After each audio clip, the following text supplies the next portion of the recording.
हर साल जो कर्जा लिया है उसे सूद समेत चुकाना होगा। ए रंगा, मालिक। इसकी 2 बोरी और ले ले। ठीक है मालिक। उलगप्पा 1 एकड़ 10 बोरी। कीड़े लगने से फसल खराब हो गई। साल भर मेहनत करने के बाद भी मुश्किल से गुजारा होता है। मेहरबानी करके इस बार 5 ही बोरी लीजिए। बुढ़ऊ, तू तो सच में बहुत ईमानदार है। जितनी हमें जरूरत है तूने उतनी ही फसल उगाई है। जितनी बोरी लाए सब उतार ले। चलो उतारो जल्दी। नहीं रुको। हम दिन रात काम करते हैं, अपना पसीना बहाते हैं, लेकिन ये सब जालिम लोग बिना कुछ किए ही हमारा अनाज छीन लेते हैं। ये गरीब के साथ जुल्म है। ये मत भूलना कि भगवान तुम्हें देख रहे हैं। गरीब की आँख कभी खाली नहीं जाती। एक दिन ऊपर वाला तुम्हें सजा जरूर देगा।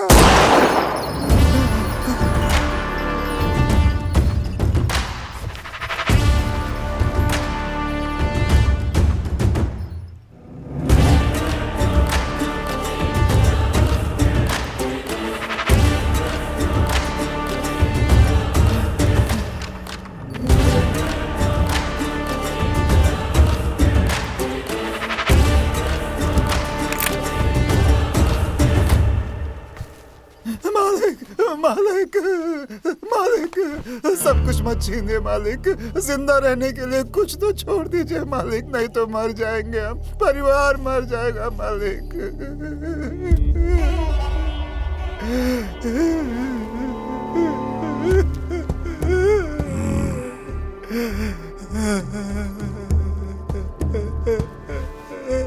मैं नाव देता हूँ, जाल देता हूँ, खाना देता हूँ और मछली पकड़ने के लिए भेजता हूँ। फिर 3 दिन बाद लौट के कहते हो इससे मेरे परिवार का गुजारा नहीं होता। सारा दिन काम करके एक वक्त की रोटी नसीब नहीं होती और वो भी आप मांग रहे हैं। मेरा परिवार मर जाएगा। आपके सामने हाथ जोड़ता हूँ मालिक, 10 बोरी नहीं दे पाऊंगा। मुझे माफ कर दीजिए मालिक, थोड़ी तो दया कीजिए। 1 एकड़ के लिए तू 10 बोरी नहीं दे सकता, ठीक है। 5 बोरी तो दे सकता है ना।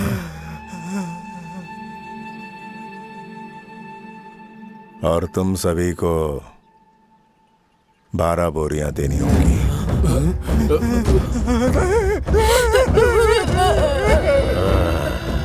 मालिक, इसकी गलती की सजा आप हम लोगों को क्यों दे रहे हैं? ये बुढ़वा बहुत बोलता है और तुम लोग शांत खड़े हो।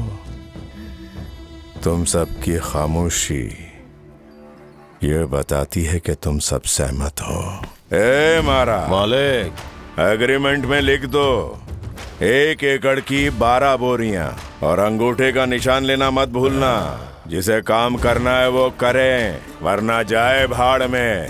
ये सारे के सारे सांप हैं। बिना जहर के सांप को पकड़ लो और जहरीले सांपों को कुचल दो।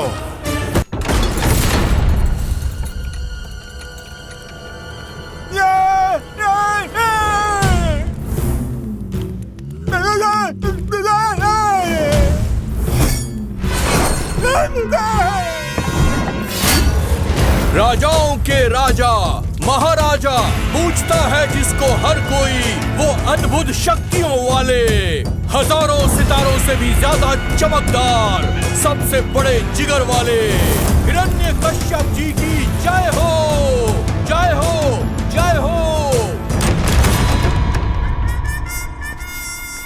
गुरुजी, उम्र को लेकर क्या भेदभाव कर रहे हैं? हर कलाकार को एक ही नजर से देखिए। जंगा जो आपसे काम मांग रहा है, आपने उसकी बेइज्जती करके उसे भगा दिया। अरे बात कर रहा हूं ना मैं। अगर कोई रोल नहीं बचा तो कोई बात नहीं, लेकिन तुमने क्या कहा? रोल नहीं दूंगा। अरे कटेरा, तुम मेरी बात तो सुनो। अगर तुम रोल सिर्फ अपने मामा चाचा को देते रहोगे तो बाकी के गांव वाले कहां जाएंगे? इतना काबिल चंगा कहां नंगा घूमेगा? बस इसी के लिए ये गूंगा है, बोल नहीं सकता। तो ऐसा करोगे, मैं तुम्हें सिखाऊं कि नाटक कैसे करते हैं।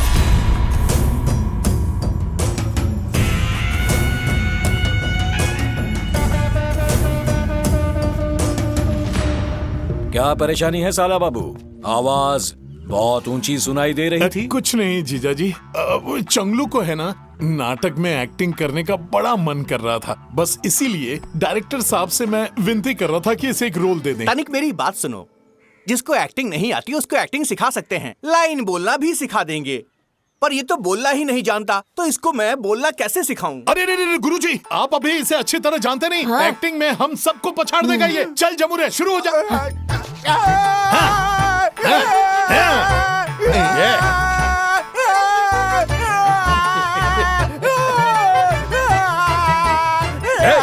चुप कर।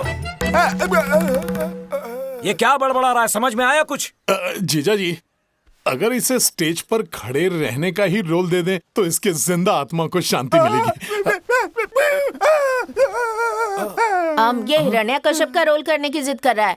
अरे साला बाबू, तुम इस गूंगे को मुझे नीचा दिखाने के लिए लेकर आए हो ना? ये मेरा रोल मुझसे छीनना चाहता है अरे ना? नहीं जीजा जी, जज्बात में कुछ ज्यादा ही बोल दिया और मुझे भड़का के यहाँ ले आए। माफ करना। अरे चलना, निकल निकल निकल यहाँ से। आज शाम को कोई नाटक नहीं होने वाला है, मैं आपसे सीधे घर पे मिलूंगा। घर पर तो मैं मिलूंगा। मेरा बच्चा, मुझे लगा था तेरे पैदा होने के बाद जिंदगी संवर जाएगी, तू बहुत बड़ा आदमी बनेगा, लेकिन बच्ची कुछ ही जिंदगी भी खराब हो गई। तेरा बाप भी मुझे छोड़कर चला गया। कहती थी जो होगा देखा जाएगा, पर अब कुछ नहीं देखा जा रहा। भगवान, गोपाल बोलो, राधा हरि।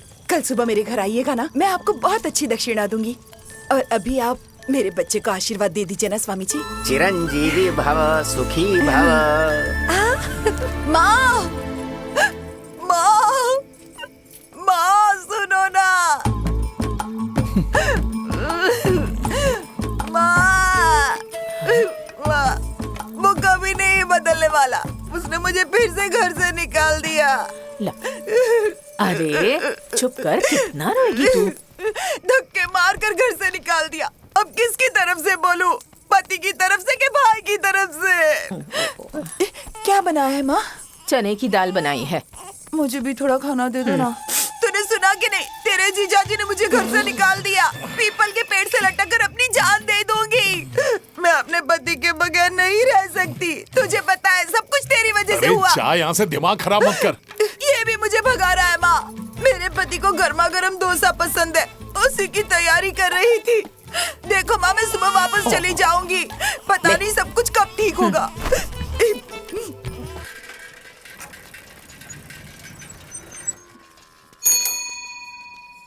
अब 2 मुर्गों की जंग शुरू होने वाली है। अपने सम्मान को भुलाकर मैं आपके पास आया हूँ। उसे क्यों छोड़कर आया?